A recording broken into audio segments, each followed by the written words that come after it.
We're coming to you from Cape Coast, and we are talking with the president. We had a very fantastic story about the guy that was bullying you. I've sent him notice anyway. I hope he's around. And I'd love to meet him again. You'd like to meet Honestly, him again? Then mention his real name. Oh, I'll find him.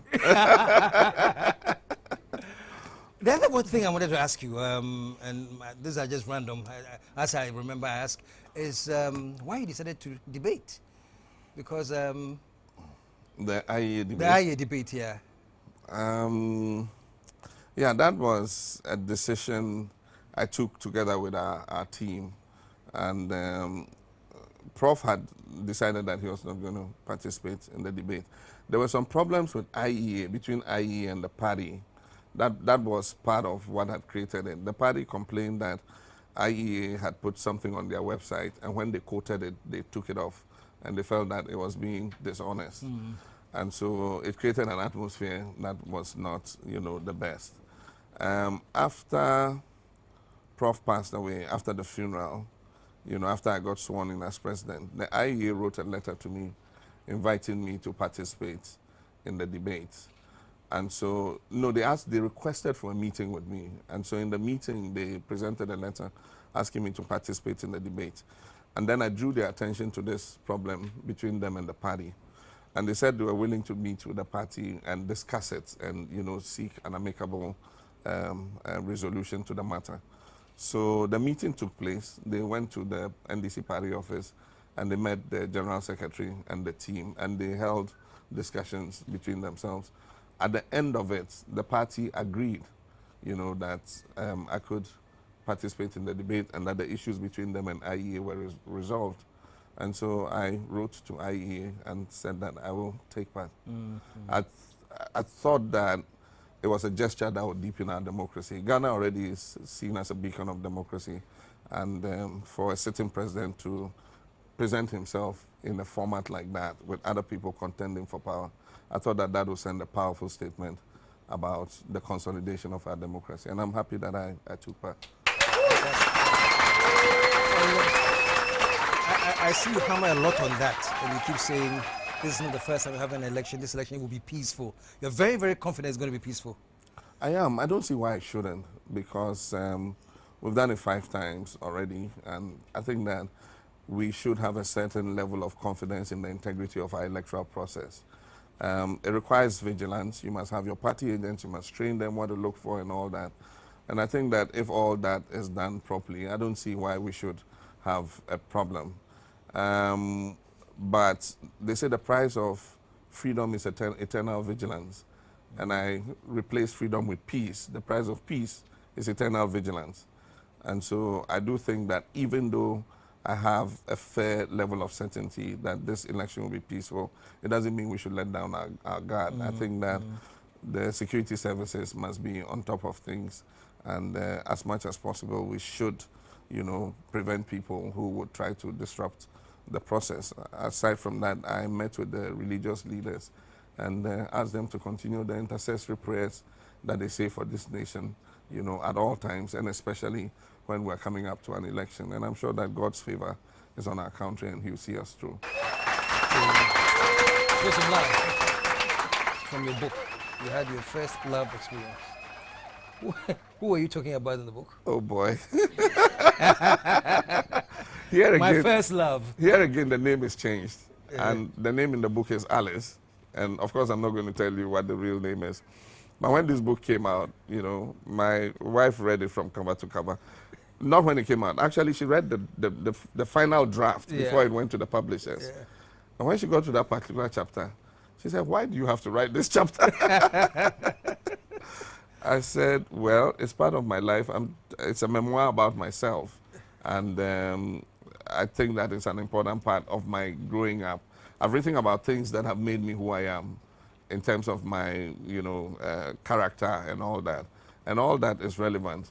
I said, yeah, but you don't need to put this in. What are you writing about your first love for, So for a week, there was a bit of grumbling, But I told her, I said, look, in every good story, every good book, there must be a love scene, Romance sells. There must be a love scene, So that scene is very important. It talks about the first girl I fell in love with, of course, that was, I think, when I was in Form 5 or something like that, you know. And she came and lived with her father. Her father was a commercial bank manager. And it's just silly things, yeah. But you know the way they transfer civil servants and public servants in Ghana? Yeah, her father got transferred and we never saw each other again. And that was it. That was it. Let me move from that and then let's look at John, the family man. I see your wife is very busy. I saw on TV. Uh, busy. I think she was in Brown Hafo. Yeah, she just came back from Tamale yesterday. Oh, yeah? Yeah. What have you done to transform her? Because I recall initially she wasn't too keen. Yeah. She has not been a strong supporter of my political career in terms of, you know, the stages that I've gone through. When I decided to run for parliament, she was very upset. I had a good job with Plan International. That paid well, relatively, in Ghana. And when I decided to go and run as a member of parliament, she was quite upset. I went and I won, but once I won, she rose up to the occasion and she'd been very supportive. In 2008, I had done three terms as a member of parliament, and the challenge was no longer that attractive. I had served my people, and so I had, together with her, virtually made up my mind to leave politics and pursue other things of interest. I didn't know that that was going to be the year where I was going to go even deeper, you know. And so I was going to go back to school. I had made all arrangements for it. I had a half scholarship and all that. And suddenly my name came up, you know, as a possible running mate to Professor Mills. Initially I declined. I said I was not going to do it. Prof himself had not spoken directly to me, but many people had come and raised the issue with me, and I told them, no, I've made up my mind, I'm leaving politics. And so one thing led to another. The rest is history. Prof returned from South Africa at the time himself, and he sent for me. And we sat, we had a discussion. And he's a man I respect very much. You know, by the time we finished the discussion, you know, I had agreed to, you know, be his running mate. And so I came back home and I had to break the news to Lodina. When I told her, she broke down and wept. She broke down and wept. She was not happy about it at all. So the day it was announced, you know, that I was going to be his running mate, I mean, for almost a week, she was not herself. But, well, we went, we campaigned, we won. And she's been very supportive since then. With the presidential campaign, she's gone round. She comes from Brongahafo, so she's worked a lot in that place where she comes from.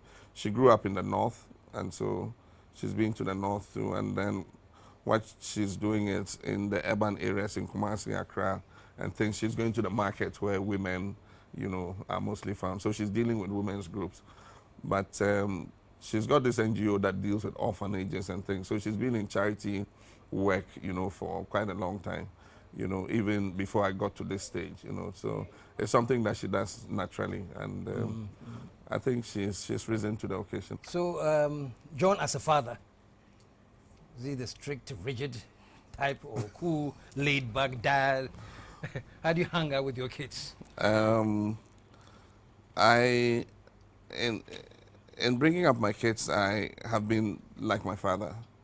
My dad would not touch you, but just a stern look or a word of reproach, and you feel so sorry. You would have preferred he beat you. And so that's how he brought us up. And I don't believe in corporal punishment.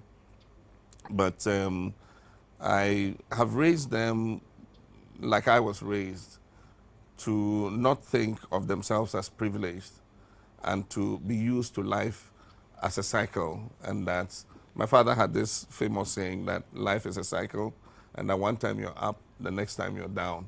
And so you should live your life with a certain modesty so that you're used to whichever stage of, you know, the cycle you find yourself. And so that's how I've raised them. I've tried to keep them out of the public eye, you know, and not let privilege get to their heads.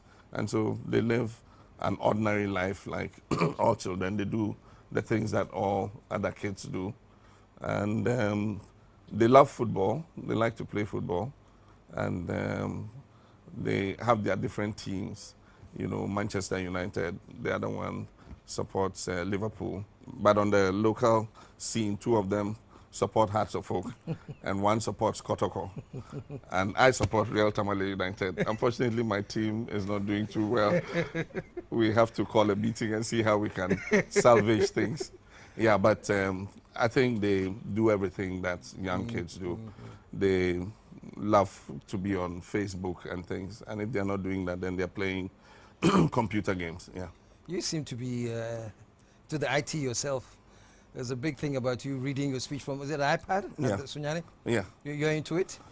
I was Deputy Minister of Communications, and I became Minister of Communications, and so I'm IT savvy, and I follow the technological trends as they go. The thing about IT is that it is supposed to make life easier for you.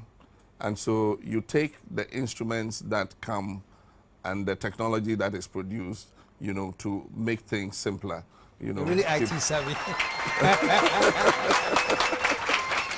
I believe it's never too late, you know, to get on board the IT train. And it helps. Whatever happens, it helps. I mean, it gives you opportunities that were far beyond our fathers' In terms reach. of a national policy, well, you're in communications. How are you looking at infusing IT into your policy on IT for the nation as a whole? We have a comprehensive policy on IT, and especially to do with the educational system. It is an integral part of the curricula of the children going forward. And what we're doing is to make sure that we provide connectivity to all institutions of learning, you know, so that the children, you know, can get on the net, do their research, do their term papers, their work and all that. And that is going quite well. We are also distributing laptops to students, you know, in schools. We've distributed almost 100,000 laptops.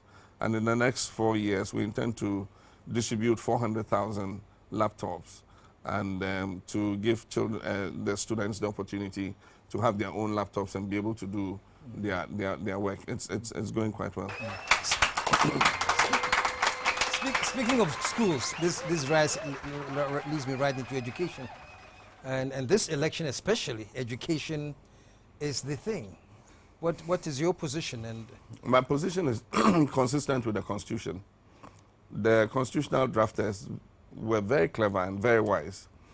They recognized, you know, the difficulties and challenges of an abrupt introduction of free secondary and tertiary educations. So when they drafted the Constitution, they said within 10 years of coming to the force of the Constitution, there shall be free compulsory universal basic education. That is from kindergarten to junior high school. With senior high school and tertiary, they said as resources become available, you know, secondary education shall be made generally available and progressively free. That's what they said. They said the same with tertiary education, and progressively free. So the key word is progressively. I believe that free education should not be introduced on the whimsical promise of a politician just because they want to get elected. And when you want to do something, you must have it well thought out. You must have a roadmap. Make sure that you put all the things in place that will make it successful. great.